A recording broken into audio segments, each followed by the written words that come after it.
Hello everyone, welcome to the video tutorial for submitting invoices.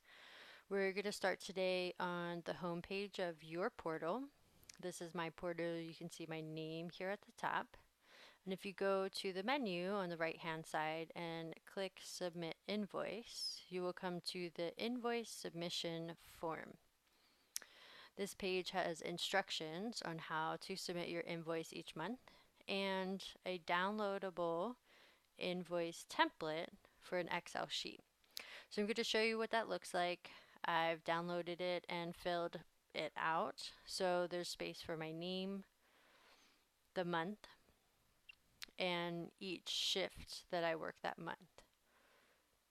So for each shift, I'll put the date, the organization, the field name as per the schedule, the time I arrive, the time I leave, and then this form automatically calculates the total hours for each shift, then adds them up total for the month and changes them into a decimal point, and then calculates total pay for the month.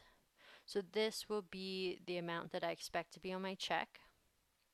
And this last column is for contacts. So what this is any interaction you have with an athlete, including handing out a Band-Aid, answering a question, doing an injury evaluation, or taping up an ankle or something like that.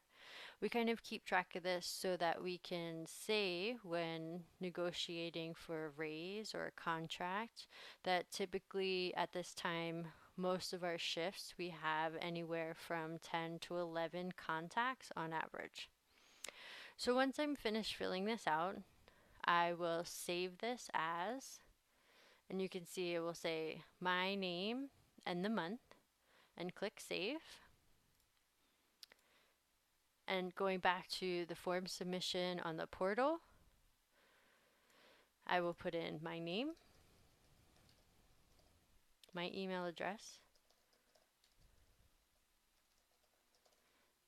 and upload what I just saved. So you can see that the file has been uploaded, and then click submit. You'll get a little message that said your invoice has been submitted, and we on the back end will get an email saying your invoice has been submitted. So we'd like to request that you submit your invoice the Monday after your last shift for the month. So if your last shift for July was on Saturday, July 28th, then your invoice is due by Monday, July 30th. If you're not working on the last Saturday of the month and your last shift is, let's say, the second Saturday of the month, then just go ahead and turn in your invoice as soon as you're finished your shifts. If for some reason you end up picking up a shift later in that month, you can just submit a new invoice. So I hope that was helpful in submitting your invoices. Thank you for watching.